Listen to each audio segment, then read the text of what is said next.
we have already completed our final account of the partnership concern. Now we are going to solve the exercise. Okay, today I am going to solve the exercise. पहले तो chapter समझने के बाद सब बच्चों ने खुद से सोल्व करना एक्सरसाइज. कभी भी अगर किसी बच्चे को कुछ भी प्रॉब्लम आती है तो यहाँ पर एक्सरसाइज में सोल्व कर देती हूँ, ठीक है, ताकि आप लोगों के जो भी डाउट्स होंगे वो आपके क्लियर हो जाएंगे. Okay, so let's start the exercise. सबसे पहले आपको ऑब्जेक्टिव क्वेश्चन दिए हैं. ऑब्जेक्टिव क्वेश्चन में आप लोगों को क्या बोला है? Select the most appropriate alternatives from the following and read the sentence. You can see on the board the problems also and I am going to write the answers only. Okay, तो first question क्या दिखाई दे रहा है आपको board पे? When there is no partnership agreement between the partners, when there is no partnership agreement between the partners, the division of the profit plays in dash ratio. जब partners ने agreement में कोई भी प्रॉफिट शेयरिंग रेशियो डिसाइड नहीं किया होगा तो partners किस रेशियो में प्रॉफिट शेयर करेंगे? ऑप्शंस दिए आपको इक्वल, बी दिया आपको कैपिटल रेशियो, सी दिया आपको इनिशियल कंट्रीब्यूशन एंड डी दिया आपको experience and the tenure of the partners. तो जब भी पार्टनर्स ने एग्रीमेंट में प्रॉफिट शेयरिंग रेशियो डिसाइड नहीं किया रहता तो पार्टनर्स कैसे शेयर करते हैं? इक्वली शेयर करते हैं, राइट? तो मीन्स इसका ऑप्शन क्या आंसर रहेगा? Option A. तो हमारा आंसर क्या है फर्स्ट का? Option A, that is equal, है ना? ऑप्शन ए मीन्स कौन सा? इक्वल. ओके, उसके बाद सेकंड आंसर उन्होंने बोला है, सेकंड में बोला है to find out the net profit और the net loss of the business. जब हम बिजनेस का नेट प्रॉफिट और नेट लॉस पता करते हैं, डैश अकाउंट इज प्रिपेयर. तो कौन सा अकाउंट प्रिपेयर किया जाता है? ऑप्शन दिया आपको ट्रेडिंग अकाउंट, बी दिया आपको कैपिटल, सी दिया आपको करंट एंड डी दिया आपको प्रॉफिट एंड लॉस. आप लोगों को पता है ना, net profit and net loss पता करने के लिए हम कौन सा अकाउंट बनाते हैं? प्रॉफिट एंड लॉस अकाउंट बनाते हैं. तो मीन्स कौन सा ऑप्शन करेक्ट है? Option D, right? तो क्या है यहाँ पर? Option D. क्या है? Profit and loss, right? Profit and loss. Third दिया आपको, थर्ड नंबर पे आपको क्या दिया है? Filling the blank with option. Third दिया है a dash is an intangible asset. क्या इंटेंजिबल एसेट है? ऑप्शन दिया आपको goodwill, stock, cash and furniture. तो इसमें से कौन सा ऑप्शन इंटेंजिबल एसेट में आता है? इंटेंजिबल मीन्स कौन से एसेट? वो एसेट जिनको आप देख नहीं सकते, जिनको आप टच नहीं कर सकते. तो फर्नीचर को हम टच कर सकते हैं, कैश को हम टच कर सकते हैं, स्टॉक को हम टच कर सकते हैं, लेकिन गुडविल एक ऐसी चीज है जिसको हम टच नहीं कर सकते, राइट? मीन्स रेपुटेशन कोई टच करने की चीज नहीं, कोई देखने की चीज नहीं है, वो इंटेंजिबल असेट है वो भी, लेकिन वो कैसा असेट है? इंटेंजिबल असेट है. तो थर्ड का आंसर क्या है? Goodwill is the first option, means option A, that is the goodwill. Alright, उसके बाद फोर्थ नंबर का filling the blank with option. What is given? In the absence of an agreement, interest or loan advanced by the partner to the firm allowed at the rate of dash. Means क्या है? अगर partner ने firm को loan दिया है और उन्होंने इस बारे में एग्रीमेंट नहीं किया तो फर्म कितने ब्याज से, मतलब कितना इंटरेस्ट से पैसा वापस देगी किसको? पार्टनर को. अगर पार्टनर फर्म को लोन देता है, हाँ, और उन्होंने मतलब तो फर्म को क्या देना पड़ेगा? लोन तो देना ही पड़ेगा, साथ में इंटरेस्ट भी देना पड़ेगा पार्टनर को, राइट? और उन्होंने एग्रीमेंट में ये बात डिसाइड ही नहीं की तो फिर उन्हें कौन गाइड करेगा? उन्हें पार्टनरशिप एक्ट 1932 गाइड करेगा. तो partnership act 1932, Indian partnership act 1932 के रूल के अकॉर्डिंगली अगर कोई पार्टनर एग्रीमेंट में डिसाइड नहीं करता तो पार्टनर को, जो पार्टनर लोन दे रहा है फर्म को, तो उसको 6% इंटरेस्ट से पे करेगी. कौन पे करेगी? फर्म पे करेगी. तो कितना परसेंट इंटरेस्ट? 6%. तो हमें ऑप्शन में दिया है, ए दिया 5%, 6%, 10% एंड 9%. तो ऑप्शन बी करेक्ट है, that is the 6%. Okay, option B क्या है? 6%. ओके, उसके बाद क्या है? फिफ्थ नंबर का क्या है? Liability of the partners in a partnership firm is dash. Partner की लायबिलिटी कैसे रहती है फर्म में? अनलिमिटेड रहती है. Unlimited liability means what? कि अगर पार्टनर्स के assets are not enough, if the asset of the firm are not sufficient to pay off the debt, then the partner's personal property can be used for that purpose. तो मतलब यहाँ पर partner personally भी liable है. अगर firm की asset काफी नहीं है कर्जा चुकाने के लिए फर्म का, तो पार्टनर पर्सनली भी रिस्पॉन्सिबल है, ठीक है? क्योंकि पार्टनर से पार्टनरशिप फर्म बनती है, इस वजह से उसकी लायबिलिटी कैसी है? अनलिमिटेड है. तो हमने ऑप्शन दिया था limited, unlimited, limited and unlimited both, and none of the above. तो हम ऑप्शन बोलेंगे अनलिमिटेड. पार्टनर की लायबिलिटी कैसी रहती है? अनलिमिटेड रहती है. तो मीन्स हम क्या बोलेंगे? Option B, that is unlimited, right?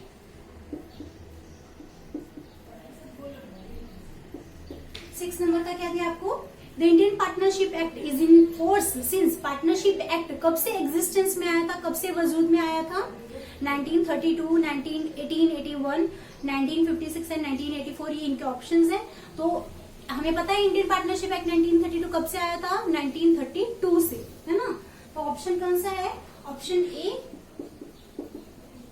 Option A correct है, 1932। ऑलराइट। उसके बाद है 7 नंबर का क्या दिया आपको?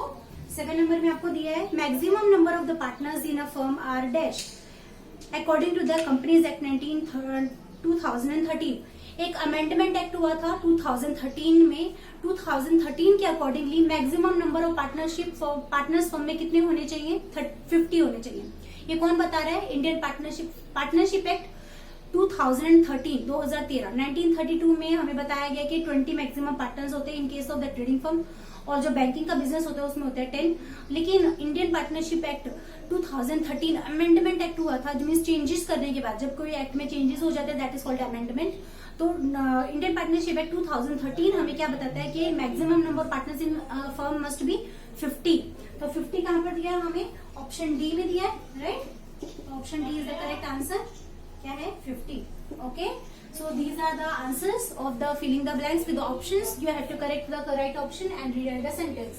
मींस ये हमारे करेक्ट ऑप्शंस हैं। ओके, अभी हमें वन वर्ड में आंसर देना है। तो क्या है? Person who form the partnership firm. Persons who form the partnership, right. You can C the questions on the board. क्या है? Persons who form the partnership. जो पर्सन्स पार्टनरशिप फर्म क्रिएट करते हैं उसे क्या बोला जाता है? जो पर्सन पार्टनरशिप फर्म क्रिएट करने उन्हें बोला जाता है पार्टनर्स, राइट। तो हमारे फर्स्ट का मैं I am going to write down the answers, you can write see the questions here, right. तो जो पार्टनर्स फर्म को क्रिएट करते हैं उन्हें बोला जाता है पार्टनर्स, राइट। सेकंड क्या है हमारा? अमाउंट ऑफ द कैश और the goods withdrawn by the partner from the business from time to time. जब कोई पार्टनर बिजनेस से कैश या गुड्स विड्रॉ कर लेता है तो उसे क्या बोला जाता है? उस अमाउंट को क्या बोला जाता है? ड्रॉइंग। जब भी कोई ओनर, पार्टनर भी एक ओनर है फर्म का, राइट। पार्टनरशिप फर्म का ओनर कौन है? पार्टनर ओनर है। जब वो बिजनेस से कुछ गुड्स या कैश विड्रॉ करता है फॉर द पर्सनल पर्पस, उसे बोला जाता है ड्रॉइंग, राइट। तो सेकंड का आंसर क्या है? ड्रॉइंग। फिर थर्ड का आंसर क्या है? क्या दिया आपको? An association of 2 or more persons according to the Indian partnership act 1932। जब 2 या 2 से ज्यादा लोग मिलकर, एसोसिएशन में जमा होते हैं, जब 2 या 2 से ज्यादा लोग मिलकर जमा होते हैं तो इंडियन पार्टनरशिप एक्ट उसे क्या बोलती है? पार्टनरशिप फर्म बोलती है, राइट। तो हम इधर क्या लिखेंगे? हमारे थर्ड का आंसर क्या है? Partnership firm, right. उसके बाद फिर फोर्थ नंबर का क्या दिया आपको? क्या दिया है? Act under which the partnership firm are regulated. Act जिसके अंदर पार्टनरशिप फर्म रेगुलेट होती है, मीन्स उनके ऊपर एक एक्ट अप्लाई होता है ना। मतलब अगर उन्होंने एग्रीमेंट में कोई डिसाइड नहीं किया तो सारे रूल्स एंड रेगुलेशंस वहां पर उनके थ्रू देके, मतलब एक एक्ट है जो उनको रेगुलेट करेगा, पार्टनरशिप एक्ट फर्म को रेगुलेट करेगा। तो वो क्या है? इंडियन पार्टनरशिप एक्ट 1932, है ना। तो क्या है उनका एक्ट? क्या है? Indian partnership act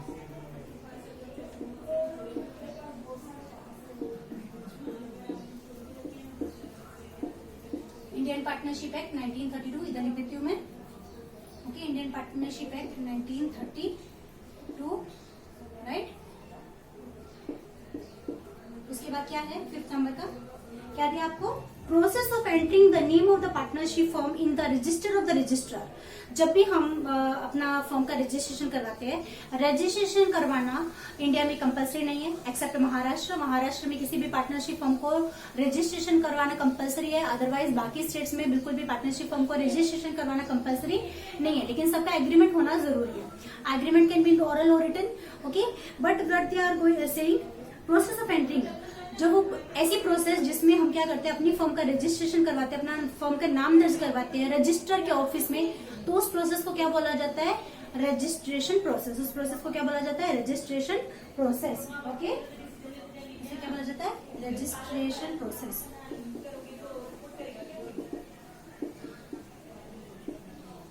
okay. उसके बाद 6 नंबर पे आपको क्या दिया है? Partnership form partnership agreement in return form. जब पार्टनर एग्रीमेंट करते हैं वो भी लिखित में, रिटर्न में एग्रीमेंट करते हैं ताकि वो प्रूफ के जैसे काम करे। रिटर्न में करना कुछ कंपल्शन नहीं है, लेकिन रिटर्न में जब करते हैं तो उसका एक नाम है पार्टनरशिप डीड। क्या नाम है उसका? Partnership deed.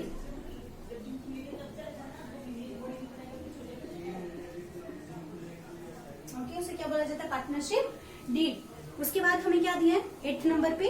Proportion in which the partner share profits.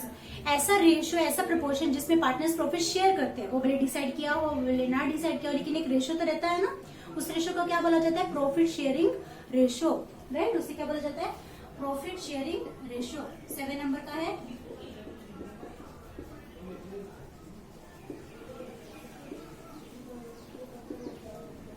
उसके बाद आपको 8 नंबर पे क्या दिया है? 8th पे आपको दिया है सॉरी, ये 7 नंबर का 8 नंबर का बता दिया मैंने, तो 8 नंबर का पहले लिख लेते हैं। उसके बाद हम 7 का देखते हैं। जो प्रॉफिट शेयरिंग रेशियो था वो 8 नंबर का था, अभी हम देखेंगे 7 नंबर का। क्या दिया आपको? Under this method capital balance of the partners remains constant. ऐसा कौन सा मेथड है जिसमें पार्टनर्स का कैपिटल बैलेंस कांस्टेंट रहता है? कांस्टेंट मींस फिक्स रहता है। तो उसके लिए कौन सा मेथड है? फिक्स कैपिटल मेथड है। फिक्स कैपिटल मेथड एक ऐसा मेथड है जिसमें पार्टनर्स का कैपिटल बैलेंस फिक्स रहता है। तो सारे एडजस्टमेंट, सारे चेंजेस हम किस में करते हैं? करंट में एडजस्टमेंट करते हैं, राइट। तो कैपिटल बैलेंस किस मेथड में फिक्स रहता है? फिक्स कैपिटल मेथड में।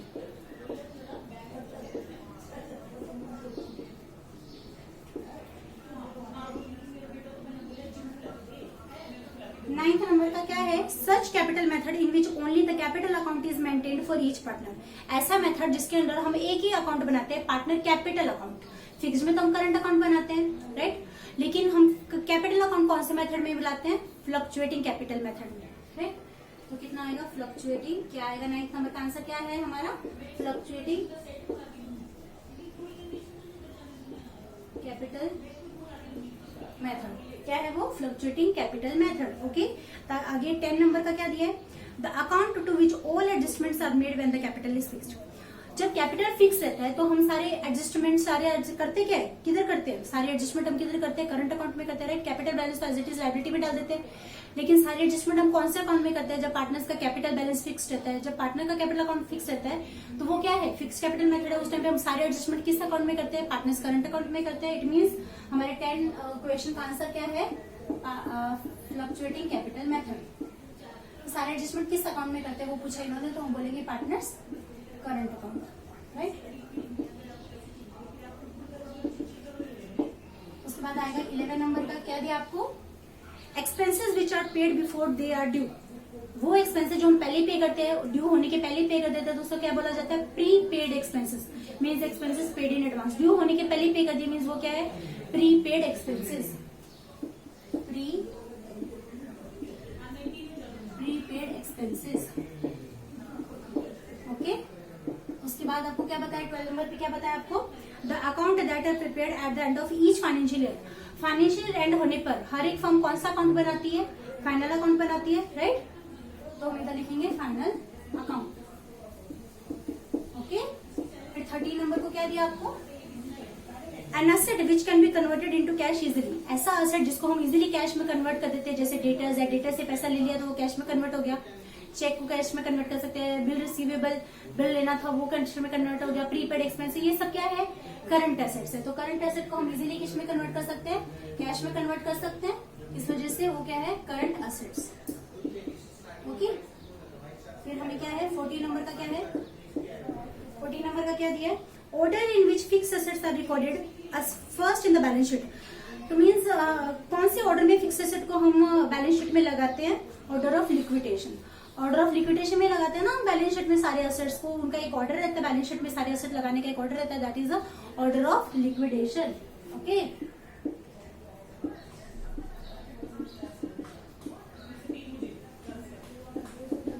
लिक्विडेशन मीन्स जो इजीली खत्म हो जाता है, पहले हम उनको लगाएंगे, उस तरीके से हम लगाते हैं। ओके, उसके बाद क्या दिया 15 नंबर का?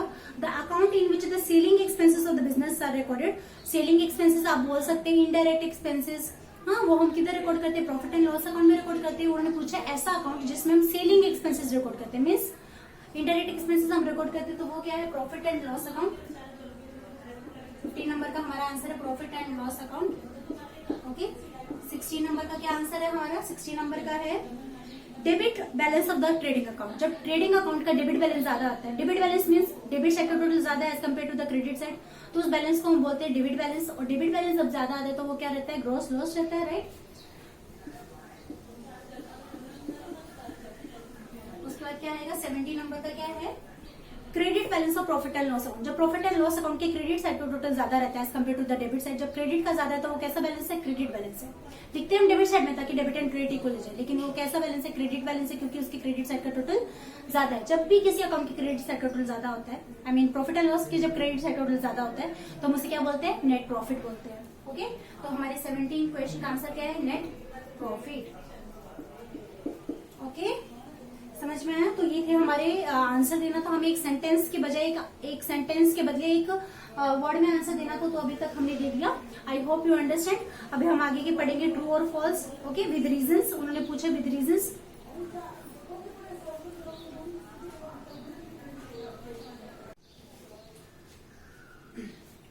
तो अभी तक हमने देखा filling the blanks with options given, right, and we have answered in the one word.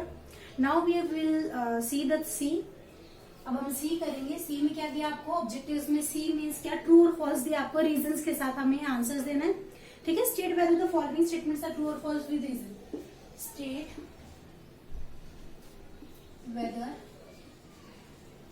The following statements are true और false. State whether the following statements are true or false with reasons. Okay?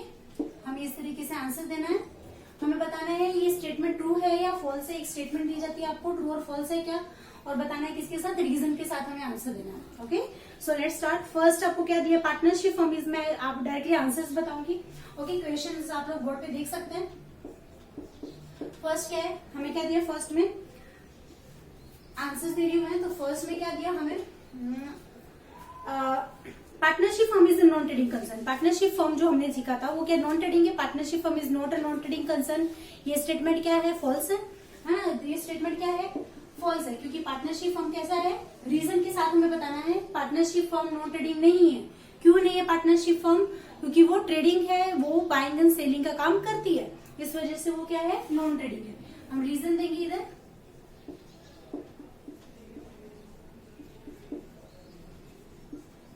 Partnership firm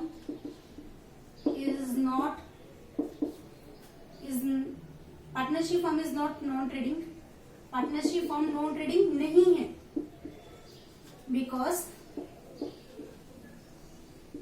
it is involve in, क्योंकि partnership firm किसमें involve है, it is involve in buying and selling of goods and services. Buying and selling of goods and services, क्योंकि partnership firm किसमें involve है, buying and selling of goods and services, that is trading activities में वो involve है।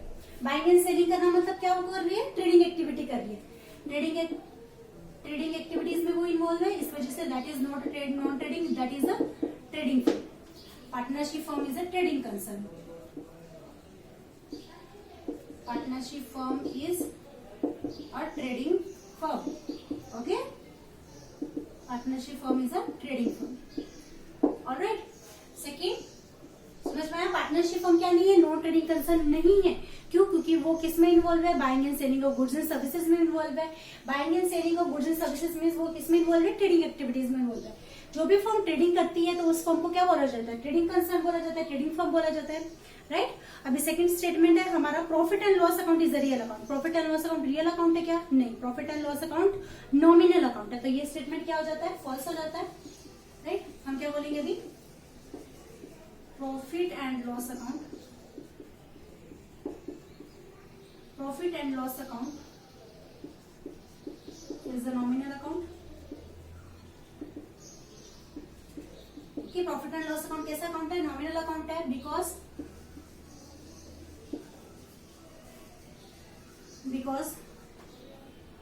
Profit and loss account follows the rule of nominal account. क्योंकि profit and loss account में कौन से रूल्स फॉलो होते हैं, जो नॉमिनल अकाउंट के रूल्स है वो रूल्स फॉलो होते हैं, इस वजह से हम उसको कौन सा अकाउंट बोलते हैं, नॉमिनल अकाउंट बोलते हैं। Because profit and loss account follows the rules of nominal account.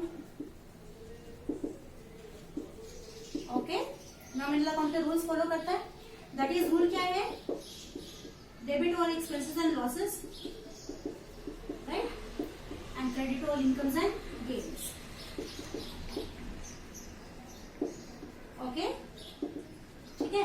अभी हमारा थर्ड इन्होंने क्या बताया? थर्ड में क्या बताया इन्होंने? थर्ड में बताया है carriage inward is a carriage on purchase. Carriage inward carriage on purchase रहता है क्या? राइट. हाँ, तो ये स्टेटमेंट क्या है? ट्रू है. जब भी हम कुछ मंगाते हैं, देखो जब भी हम कुछ मंगाते हैं तो कैरेज इनवर्ड करते हैं. मान लो हमने फ्लिपकार्ट से कुछ मंगाया, तो फ्लिपकार्ट से जब भी कुछ आएगा तो वो उसके डिलीवरी चार्जेस, उसको कैरी करने का चार्जेस किसे देना पड़ेगा? हमें देना पड़ेगा. तो वो कैरेज इनवर्ड है. तो हमने कैरेज पे किया, खर्चा पे किया गुड्स परचेस करने में, तो वो क्या है? Carriage inward. तो वो स्टेटमेंट क्या है? ट्रू है. तो हम रीजन देंगे या carriage inward is the expense on purchase of goods, is the expense on the purchase of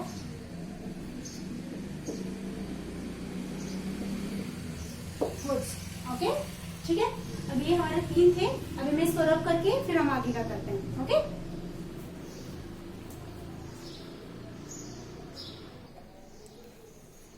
अब हम देखेंगे 4th नंबर का क्या बताया आपको.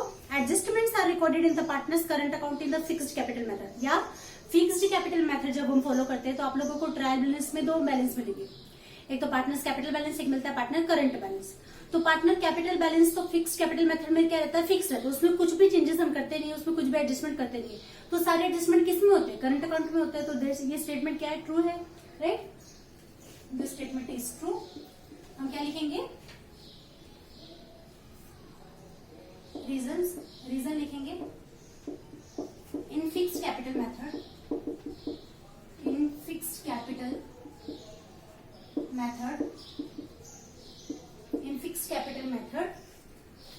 partners capital account remain fixed.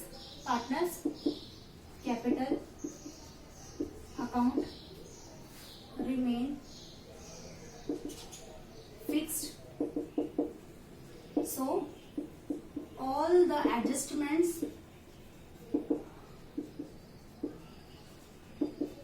are recorded in partners current account. तो सारी की सारी एडजस्टमेंट अगर कैपिटल अकाउंट फिक्स है तो सारी एडजस्टमेंट होगी किसमें? कैपिटल अकाउंट में होगी. राइट. उसके बाद देखेंगे हम 5th नंबर का क्या दिया आपको? Prepaid expenses are treated as a liability. Prepaid expenses liability रहता है क्या? नहीं. प्रीपेड एक्सपेंसेस क्या रहता है? असेट रहता है ना. तो क्या है 5th नंबर का? हम बोलेंगे ये स्टेटमेंट क्या है? फॉल्स है, क्योंकि उन्होंने प्रीपेड एक्सपेंसेस को लायबिलिटी बोला है. तो हम रीजन में क्या बताएंगे? रीजन में हम क्या बताएंगे? Prepaid expenses are not the liability of the firm.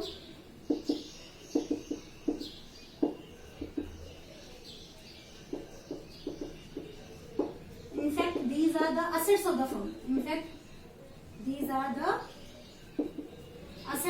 ये फर्म के लिए क्या है? असेट है.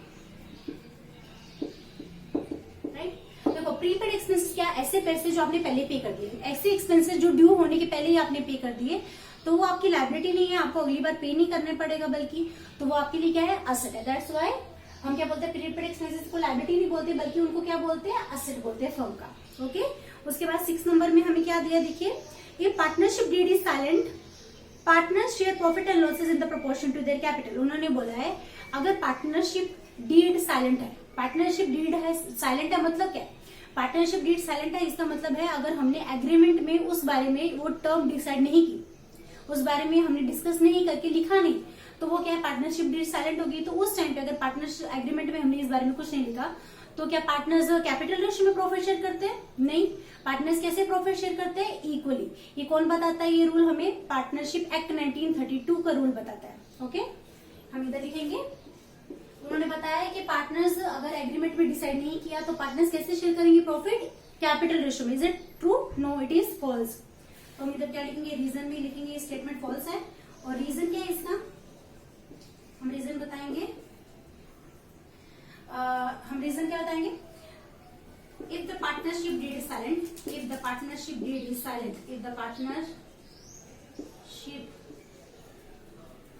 partnership agreement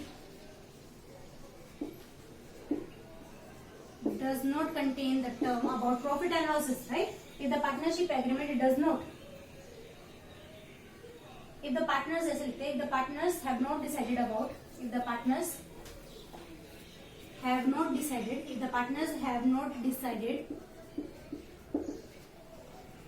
about the profit sharing ratio, profit sharing ratio, then Indian Partnership Act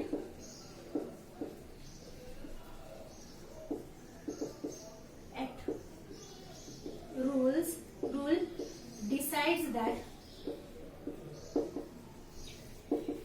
partners will share profit and losses. Partners कैसे decide करेंगे? Equally. Partners will share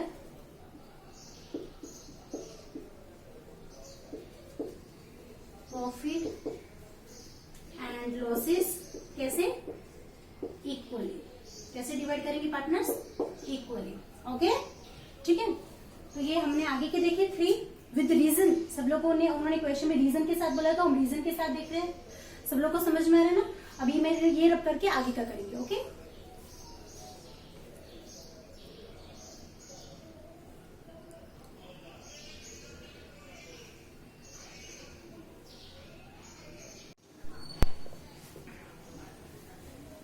तो अभी तक हमने 6 देखी. अभी देखते हैं 7 नंबर का क्या बताया आपको. Balance sheet is an account. Balance sheet account है क्या? नहीं. बैलेंस शीट क्या है? एक स्टेटमेंट है, राइट. तो ये स्टेटमेंट क्या है? फॉल्स है. उन्होंने बैलेंस शीट को अकाउंट बोला, तो वो स्टेटमेंट क्या है? फॉल्स है, राइट. रीजन क्या है? हमने स्टेटमेंट को फॉल्स बोला. क्यों? रीजन बताएंगे हम. तो हम बोलेंगे balance sheet is not an account, balance sheet is a statement. Balance sheet is not an account,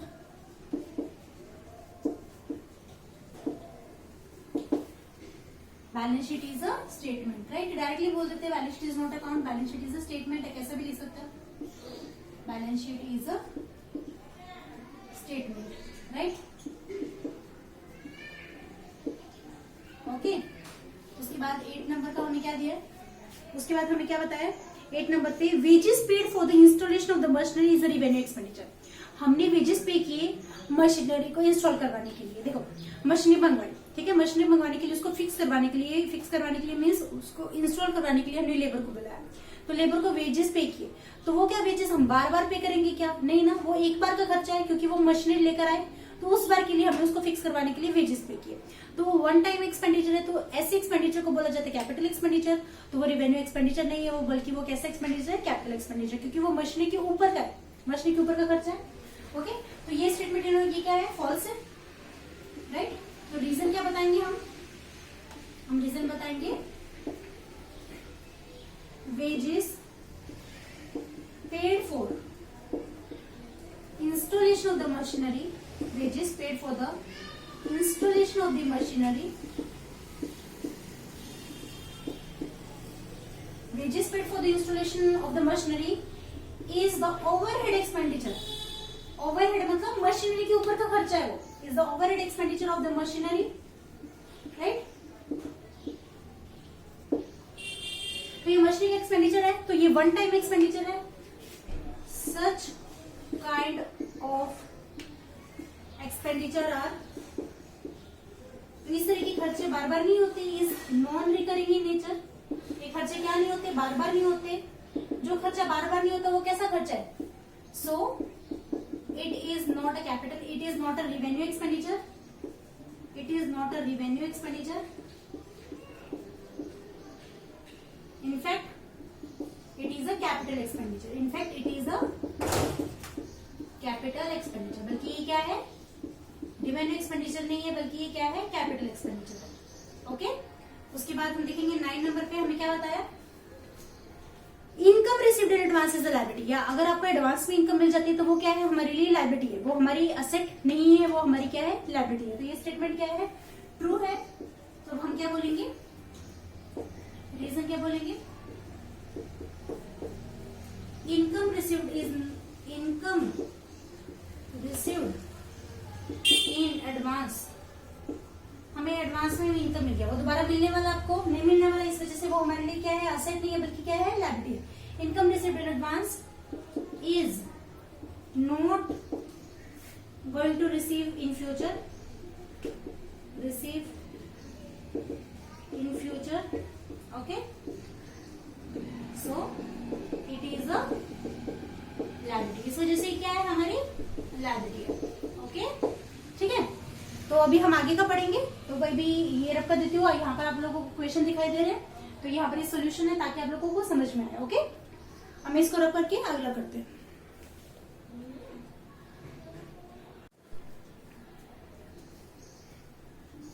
अभी हम देखेंगे 10 नंबर का क्या बताया आपको. RDD is created on creditor. RDD means reserve for doubtful डेप्ट. रिजर्व फॉर डाउटफुल डेप्ट creditor पर क्रिएट नहीं किया जाता बल्कि डेटर्स पर क्रिएट किया जाता है. राइट. तो ये 10 नंबर का क्या है उन्होंने बताया. तो हम इस स्टेटमेंट को क्या बताएंगे, फॉल्स बताएंगे. राइट. हम ये बताएंगे स्टेटमेंट को क्या बताएंगे, फॉल्स. ओके. तो ये स्टेटमेंट क्या है, फॉल्स है, क्योंकि आरडीडी मतलब पहले रीजन लिखेंगे इधर हम. एक्चुअली सॉरी, इधर लिखेंगे हम रीजन लिखेंगे हम. RDD means reserve for doubtful debt.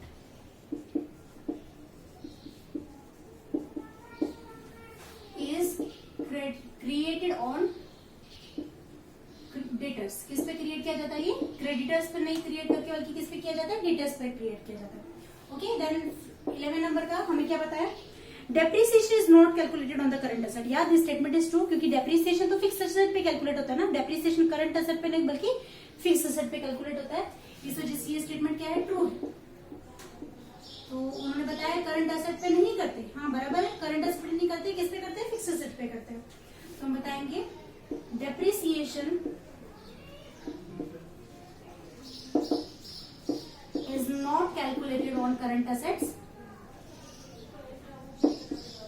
On current assets, it is calculated on fixed assets. ये किस एसेट पे डेप्रिसिएशन कब होता है, फिक्स एसेट पे कैलकुलेट होता है. फिक्स एसेट को आप हर टाइम यूज करते जाएंगे तो उसकी वैल्यू डे बाय डे क्या होती जाती है, कम हो जाती है. That is called depreciation. Right. उसके बाद 12 नंबर का हमें क्या बताया, 12 नंबर में हमें बताया goodwill is an intangible asset. Goodwill intangible asset है, या गुडविल क्या है, हम देख नहीं सकते. इंटेंजिबल एसेट मतलब जो देख नहीं सकते, जो टच नहीं कर सकते जिसको, तो वो क्या होता है, इंटेंजिबल होता है. दैट्स व्हाई गुडविल क्या है, इंटेंजिबल है. सही है ये स्टेटमेंट. ये स्टेटमेंट क्या है, ट्रू है. राइट. तो हम रीजन में क्या बोलेंगे, goodwill is an intangible asset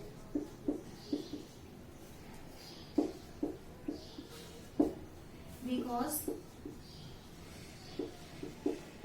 it cannot be seen or touched. क्योंकि हम गुडविल को क्या ना तो देख सकते ना टच कर सकते, तो उस वजह से वो क्या है, इंटेंजिबल है. ये स्टेटमेंट हमारा करेक्ट है. ओके. उसके बाद हमारे 3 ट्रू और फॉल्स बाकी है, तो वो करेंगे. तो इसके पहले मैं रब कर देती हूँ. Okay.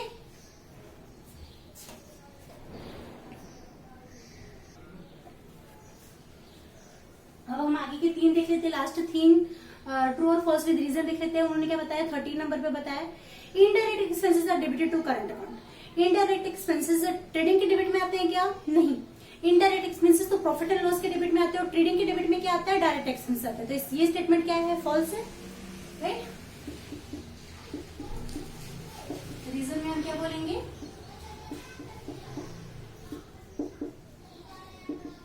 Indirect expenses are debited to profit and loss account. Right. Indirect expenses profit and loss के डेबिट में होते हैं, ना कि ट्रेडिंग के डेबिट में होते हैं. And direct expenses are debited to trading account. Direct expenses are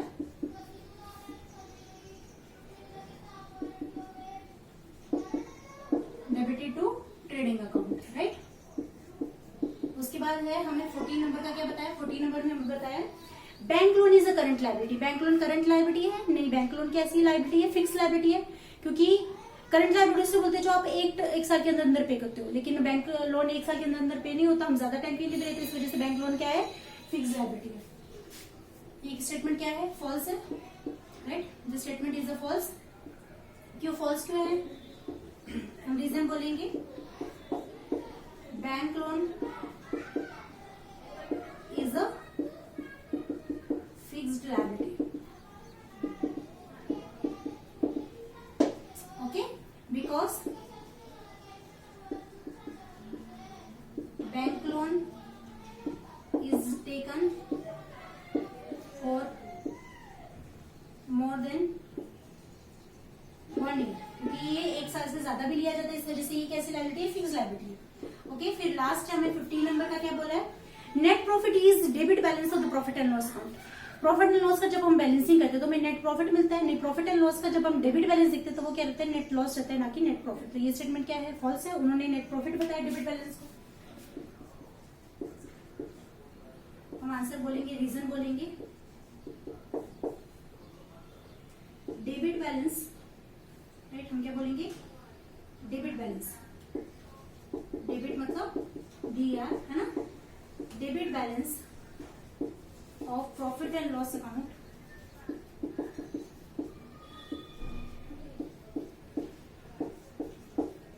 results in net loss. Okay, ठीक है, तो ये थे हमारे filling the blanks, sorry true और फॉल्स विद रीजन। सो हमें डी में क्या दिया है, find the odd one. Odd one means जो भी इन सब में 4 ऑप्शन दिए आपको, 4 ऑप्शन में जो भी अलग रहेगा तो वो क्या रहेगा, ऑड रहेगा, मतलब सबसे अलग हमें फाइंड आउट करना है। ठीक है, तो उन्होंने बताया फर्स्ट में देखेंगे हम क्या दिया आपको, वेजेस दिया है, सैलरी दिया है, रॉयल्टी, इम्पोर्ट ड्यूटी। अब हमें चूज करना है कि इसमें से कौन सा ऑड है। तो वेजेस क्या है, डायरेक्ट एक्सपेंसेस है, क्योंकि वो लेबर को दिया जाता है, तो वो भी हम ट्रेडिंग के डेबिट में डालते हैं। सैलरी हम ऑफिस के लोगों को देते हैं। रॉयल्टी भी ट्रेडिंग के डेबिट में आता है, ये भी डायरेक्ट एक्सपेंसेस है, और इम्पोर्ट ड्यूटी भी डायरेक्ट एक्सपेंसेस है। सारे wages, royalty and import duty तीनों भी क्या है, डायरेक्ट एक्सपेंसेस जाते हैं, तीनों भी कितने जाते हैं, ट्रेडिंग के डेबिट में जाता है। इस वजह से इसमें से ऑड क्या है, सैलरी ऑड है, क्योंकि सैलरी किधर जाता है, P&L अकाउंट के डेबिट में जाता है। इस वजह से हमारा आंसर क्या रहेगा, आंसर क्या रहेगा, सैलरी, राइट, ओके। उसके बाद हमें क्या बताया है, postage, stationery, advertising and the purchases. तो इसमें से देखो पोस्टेज किधर जाते हैं, प्रॉफिट एंड लॉस के डेबिट में जाता है, इनडायरेक्ट एक्सपेंसेस है। स्टेशनरी भी प्रॉफिट एंड लॉस के डेबिट में जाता है, ये भी इनडायरेक्ट ऑफिस एक्सपेंस है। एडवर्टाइजिंग भी P&L अकाउंट के डेबिट में जाता है, क्योंकि ये भी ऑफिस एक्सपेंस है, एडवर्टाइजिंग एक्सपेंस है, इनडायरेक्ट एक्सपेंस है। लेकिन परचेसेस कैसा एक्सपेंस है, डायरेक्ट एक्सपेंस है, इस वजह से इसमें से ऑड क्या है, परचेसेस, और वो किधर जाता है, ये हमारा आंसर है, क्योंकि ये ऑड है, राइट। आंसर क्या रहेगा हमारा, परचेसेस। उसके बाद क्या दिया आपको, कैपिटल लायबिलिटी है, बिल रिसीवेबल एसेट है, रिजर्व फंड की लायबिलिटी है, और बैंक ओवरड्राफ्ट भी क्या है, लायबिलिटी। तो इसमें से ऑड कौन सा है, बिल रिसीवेबल ऑड है, इस वजह से ये हमारा क्या रहेगा, आंसर रहेगा, राइट, बिल्स रिसीवेबल। ओके, उसके बाद आपको क्या बताया, बिल्डिंग एसेट है, मशीनरी एसेट है, फर्नीचर एसेट है, लेकिन बिल्स पेबल हमारी क्या है, लायबिलिटी। इस वजह से बिल पेबल क्या है, ऑड है इसमें, तो बिल पेबल किधर जाएगा, ये इसमें से ऑड है, बिल पेबल लायबिलिटी में जाता है, बाकी सारी चीजें किधर जाती है, एसेट में जाती है, राइट। उसके बाद देखो, डिस्काउंट रिसिप्ट प्रॉफिट है, डिविडेंड रिसिप्ट भी प्रॉफिट है, इंटरेस्ट रिसिप्ट भी प्रॉफिट है, या फिर इनकम बोल सकते हैं। ये तीनों भी चीजें हमारे लिए इनकम है, प्रॉफिट है। लेकिन डेप्रिसिएशन मतलब जब एसेट की वैल्यू कम हो जाती है तो उससे बढ़ते डेप्रिसिएशन, तो वो क्या है, फर्म के लिए लॉस है। इस वजह से ये क्या है, ये और है इनमें से सब में, तो ये हमारा आंसर क्या रहेगा, डेप्रिसिएशन, राइट, ओके, ठीक है। सब लोगों को समझ में आया। एक्सरसाइज में अभी तक हमने 4 चीजें सीखी। एक तो सीखा filling the blanks with options, आप लोगों को दिए थे तो करेक्ट ऑप्शन चूज करना था। फिर हमने सीखा था हमें एक सेंटेंस के बजाय एक वर्ड में आंसर देना था, राइट, 1 वर्ड, है ना। और उसके बाद हमने देखा कि ट्रू फॉल्स दिया हमने विद रीजन, और उसके बाद हमने देखा odd one out. Okay, so that's all for today. We will do the remaining exercise in the next lecture.